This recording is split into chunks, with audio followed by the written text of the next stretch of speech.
Assalamualaikum warahmatullahi wabarakatuh. Yang terhormat Ibu Dosen Novi Darmayanti S, EMSA, AK, C, A selaku dosen pengampu mata kuliah pemeriksaan akuntansi 2 dan teman-teman yang berbahagia, di sini kami selaku kelompok 3 akan mempresentasikan materi kami yang berjudul Audit Siklus Penggajian dan Personalia dengan kelompok kami yang beranggotakan Inayatul Haritsa dan Indah Puji Astuti akan mempresentasikan materi kami pada hari ini. Langsung saja ke materi yang pertama.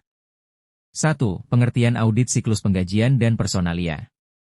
Audit siklus penggajian dan personalia adalah proses pemeriksaan dan evaluasi sistem penggajian dan personalia suatu perusahaan untuk memastikan bahwa sistem tersebut berjalan dengan benar, akurat, dan efisien. Audit ini meliputi pengujian pengendalian internal, pengujian substantif atas transaksi, dan prosedur analitis. Perbedaan utama antara siklus penggajian dan personalia serta siklus lainnya. Hanya ada satu kelas transaksi untuk penggajian. Penggajian hanya memiliki satu kelas karena penerimaan jasa dari karyawan dan pembayaran jasa tersebut melalui penggajian biasanya terjadi dalam periode waktu yang singkat. Transaksi pada umumnya jauh lebih signifikan daripada akun neraca terkait. Akun-akun yang terkait dengan penggajian seperti penggajian akrual dan potongan pajak biasanya bernilai kecil dibandingkan dengan total transaksi selama tahun bersangkutan. Pengendalian internal terhadap penggajian sudah efektif bagi hampir semua perusahaan, bahkan perusahaan yang kecil sekalipun. Keefektifan dan pengendalian atas pemotongan dan pembayaran pajak penggajian diatur oleh pemerintah. Adanya ketidakadilan dalam pembagian gaji karyawan dapat menimbulkan masalah moral. 2. Fungsi bisnis dan dokumen. Siklus penggajian dan personalia melibatkan beberapa fungsi bisnis, yaitu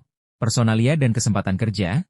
Departemen Sumber Daya Manusia menyediakan sumber yang independen untuk mewawancarai dan merekrut personil yang memenuhi kualifikasi.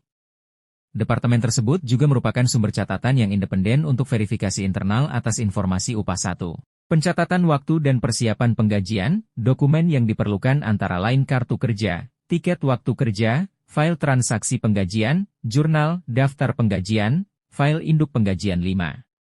Pembayaran gaji, dokumen, cek, setoran langsung gaji, rekonsiliasi akun bank penggajian 5. Penyusunan SPT pajak atas gaji dan pembayarannya, dokumen, SPT PPh Pasal 215.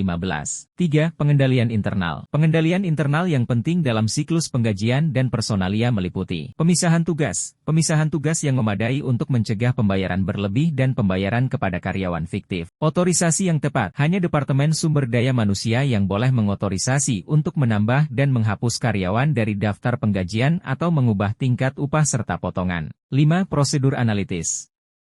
Membandingkan jumlah karyawan dengan total penggajian, jika terjadi peningkatan jumlah karyawan yang signifikan, tetapi total penggajian tidak mengalami peningkatan yang sama, ini bisa menjadi indikasi potensi kesalahan atau penyimpangan.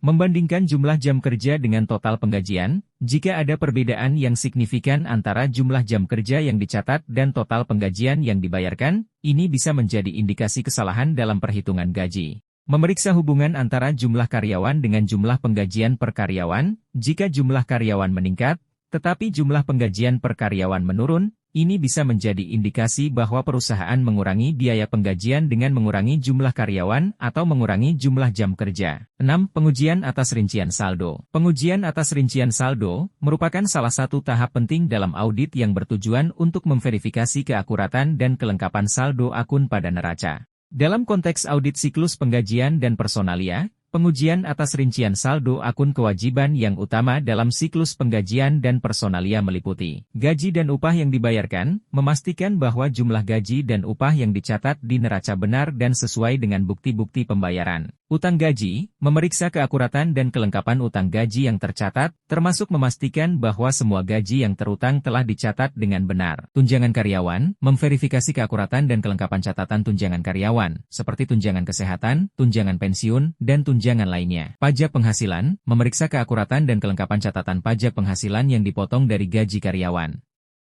Jadi itu tadi presentasi dari kami. Kurang lebihnya kami berdua mohon maaf sebesar-besarnya. Kami akhiri. Wassalamualaikum warahmatullahi wabarakatuh.